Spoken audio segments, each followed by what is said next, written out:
Se busca a Pablo Escobar Gaviria. Recompensa 2.700 millones de pesos. Il fut aimé comme un sauveur et craint comme un démon. Son nom, Pablo Escobar Emilio Gaviria, c'est le nom qui a marqué à jamais l'histoire de la Colombie et du monde. Un homme qui a bâti un empire colossal grâce à la cocaïne, qui a défié les États-Unis, corrompu son propre pays et semé la mort sur son chemin. Mais derrière la légende de ce narcotrafiquant, il y avait un enfant, un rêve, un stratège prêt à tout. Voici donc aujourd'hui son histoire. Celle de l'homme qui voulait devenir le roi du monde et qui a fini traqué, seul, sur un toit de Medellín. Bien sûr, avant de commencer, n'oubliez pas de nous donner de la force en likant la vidéo et aussi en vous abonnant sur le contenu. Vous plaît, n'oubliez pas de me laisser vos avis en commentaire. C'est extrêmement important, ça compte beaucoup pour moi. Sur ce, let's go! Nous sommes en 1949 à Rio Negro, près de Medellín. Petite anecdote me concernant, la première fois que j'ai entendu ce nom, je me suis dit que c'était le prénom d'une jolie fille qui était à la tête d'un cartel. Le cartel de Medellín. C'est fou ce que je peux être couillon parfois. Bref, le petit Pablo naît dans une famille modeste, un père fermier, une mère institutrice. Absolument rien ne laissait présager qu'un enfant aussi bien entouré que cela puisse paraître deviendrait le criminel le plus riche du monde. Et très jeune, Escobar se distingue par son intelligence et son ambition sans limite. Tandis que ses petits camarades de classe rêvent d'un métier ordinaire comme fermier, médecin, enseignant, pilote, agriculteur, youtubeur, tiktoker, bodybuilder, dragueur, chômeur, influenceur, influ-voleur, bref, vous connaissez. Pablo, lui, répète à ses amis: un jour, je serai président de la Colombie ou alors je serai millionnaire. Bref, l'enfant avait les poches pleines de rêves et plus c'est gros, plus ça passe. Son adolescence, quant à elle, est marquée par les premiers délits. Avec des amis, il vole des pierres tombales qu'il revend à des contrebandiers. Plus tard, il s'intéresse au trafic de cigarettes, au marché noir de l'alcool et même aux voitures volées. Chacun de ses casses, chacun de ses coups le rapproche d'un but: accumuler de l'argent, du pouvoir et surtout du respect. Quoi qu'il en soit, si vous n'êtes pas respecté dans la société, vous savez désormais quoi faire pour avoir du respect. Veuillez me pardonner d'être aussi couillon parfois. Alors pourquoi avoir du respect? Car pour Pablo, dans une Colombie gangrénée par les inégalités, la richesse était la seule voie pour sortir de l'ombre. Perso, je me demande bien où était l'agriculteur et l'institutrice pendant cette période de la vie de Pablo. Y avait-il personne pour dire à cet enfant que l'argent ne faisait pas le bonheur?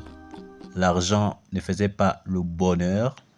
Ah oui, c'est totalement faux. Go Pablo. C'est pas comme si arrêter de manger les mêmes repas tous les jours contribuera à notre bonne santé. C'est pas comme si porter des vêtements de luxe et les changer chaque jour nous ferait upgrade aux yeux des autres. C'est pas comme si avoir plus d'argent voulait dire avoir plus d'opportunités. Bref, l'argent ne fait pas le bonheur, mais l'argent est lui-même le bonheur. Dans les années 1970, Pablo est déjà extrêmement connu dans les rues de Medellín. On le surnomme El Patroncito, ce qui veut dire le petit patron. Beaucoup ici n'auraient jamais deviné. Pablo est un chômeur, un débrouillard professionnel. Il essaie de tout faire, de la contrebande, les armes, les enlèvements. On raconte même qu'il aurait organisé le rapt d'un riche homme d'affaires qu'il aurait ensuite relâché en échange de plusieurs dizaines de milliers de dollars. Mais tout ceci, toute cette période de sa vie n'est qu'un échauffement, car bientôt, Pablo découvrira une opportunité bien plus lucrative. Il s'agit d'une poudre blanche venue des Andes, appelée la cocaïne. Bien sûr, pour éviter d'avoir palabre là avec YouTube là, on va l'appeler la farine. Alors que le monde entier découvre cette nouvelle drogue en vogue, Escobar comprend avant tous le potentiel gigantesque de ce nouveau commerce. C'est ainsi qu'une nouvelle ère s'ouvre à lui. Au début, Pablo travaille avec deux petits trafiquants, mais très vite, il réunit des associés redoutables. Ensemble, ils forment le cartel de Medellín. Ou alors le cartel de la ville de Medellín.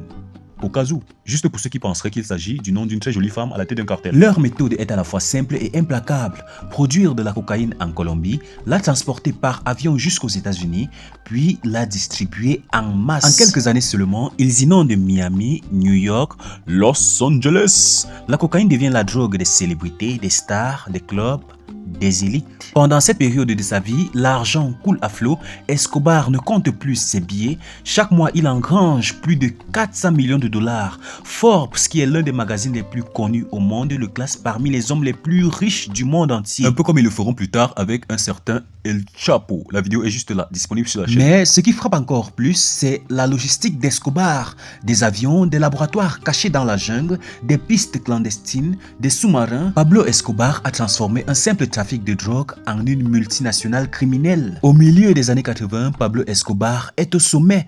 On estime que son cartel, le cartel de Medellín, contrôle près de 50% du marché mondial de la cocaïne. Il vit littéralement comme un roi, je dirais même plus qu'un roi. Son domaine, l'Hacienda Nápoles, est plus grande qu'une ville. Il contient un zoo privé avec des éléphants, des girafes, des hippopotames, une piste d'atterrissage, des voitures de luxe et même un parc d'attractions. Tout ceci n'est que normal étant donné que Pablo est désormais milliardaire et le moins que l'on puisse dire, c'est qu'il ne se prive absolument pas de sa fortune. Pas comme certains, toujours en t-shirt et pantalon jean ou noir.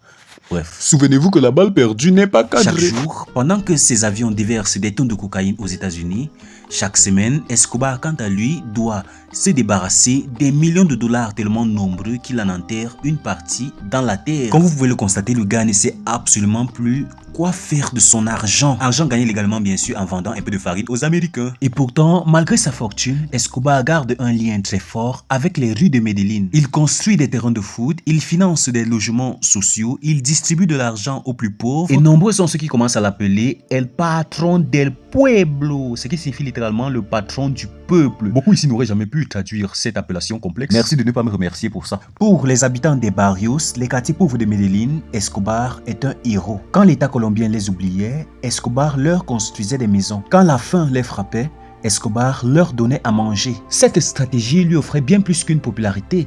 Elle lui garantissait une armée silencieuse de fidèles, un groupe de personnes ou alors tout un peuple prêt à le protéger, à l'avertir des moindres mouvements de la police. Mais derrière cette générosité se cachait une vérité implacable. Tout cela n'était qu'un investissement pour protéger son empire, car Pablo achetait les cœurs. Il achetait les cœurs comme il achetait les juges, la police, les policiers ainsi que des politiciens. Escobar avait en réalité une devise: plata o plomo. Bien sûr, beaucoup d'entre vous ne savent pas ce que ça veut dire. Cette expression voulait tout simplement dire l'argent ou le plomb. Soit tu acceptais ces pots de vin, soit tu finissais avec une balle dans le cœur ou dans la tête. En d'autres termes, Pablo Escobar était devenu un terroriste. Il a ordonné plusieurs assassinats, parmi lesquels des assassinats des ministres, des juges, des journalistes et même des policiers. Il a fait exploser un avion de ligne, tuant des centaines de civils innocents. Son objectif, terroriser la Colombie entière pour imposer sa loi. La violence de Pablo Escobar avait atteint un niveau insoutenable et les rues de Medellín étaient tout simplement devenues des champs de bataille. Escobar était devenu trop puissant. Il était à la fois le baron de la drogue et un terroriste qui mettait à genoux tout un pays. C'est précisément pendant cette période de l'histoire que l'État colombien, appuyé par les États-Unis, décide de déclarer la guerre au cartel de Medellín. C'est pas trop tôt. Déjà que vous avez le plus grand trafiquant de drogue dans votre pays, il exporte de tonnes de farine tous les jours vers les États-Unis, qui va gratuitement et tranquillement gâcher la vie des millions de familles aux US. Et en plus de cela, il a tellement fait qu'il est devenu milliardaire pendant que les autorités se grattaient tranquillement les couilles. Eh bien, bonne chance pour la traque. La chasse à Pablo Escobar sera extrêmement longue. Mais en 1991, acculé, Escobar accepte un accord. Il se rend à la police, mais à sa manière. Il devra construire sa propre prison appelée la cathédrale. Et bien sûr, comme vous vous en doutez, un milliardaire qui décide de construire sa propre prison, c'est un bâtiment assez luxueux avec suite, cuisine, terrain de sport. Derrière ces murs, Escobar continue ses affaires, il reçoit des invités, organise des fêtes. Bref, c'est la vie du poulet pour Escobar. Il vit vraiment une vie de poulet. La Colombie se moque, Escobar est prisonnier, mais il reste le roi. Quand le gouvernement tente de le transférer dans une vraie prison, Escobar s'évade. Commence alors une traque acharnée. Pendant plus d'un an, les forces spéciales colombiennes, aidées par la DEA américaine et un groupe paramilitaire appelé Los Pepes, traquent activement le narcotrafiquant Pablo Escobar. Pour ceux qui ne le savent pas, le groupe Los Pepes est un groupe paramilitaire constitué des anciens alliés de Pablo Escobar qui se sont retournés contre lui à cause de ses méthodes très ou alors trop sanglantes. Escobar se cache, Escobar devient un fugitif. Il change sans cesse de refuge.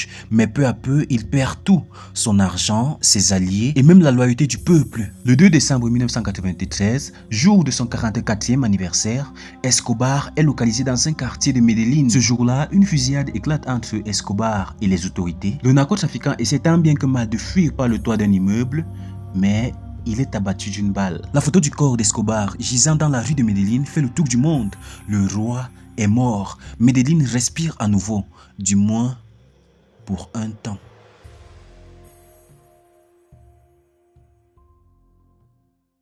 Pablo Escobar a laissé derrière lui un héritage assez complexe. Des milliers de morts, des victimes innocentes ayant perdu la vie, une Colombie traumatisée, mais aussi une légende que certains idéalisent encore aujourd'hui. Pour les uns, c'est un criminel sanguinaire, tandis que pour d'autres, c'est un Robin des Bois des temps modernes. Mais une seule chose reste certaine de nos jours. Jamais le monde n'avait vu un homme défier autant d'États, accumuler autant de richesses et inspirer autant de peur que Pablo Escobar. Escobar n'est plus de ce monde, mais son nom résonne encore à chaque coin de rue de Medellín comme une ombre qui refuse de disparaître.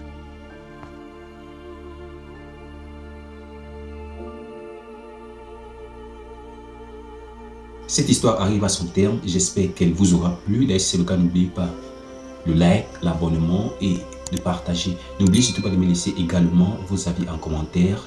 Ça fait toujours plaisir de recevoir des avis d'autrui. Sur ce, je vous dis au revoir et à très bientôt pour la prochaine.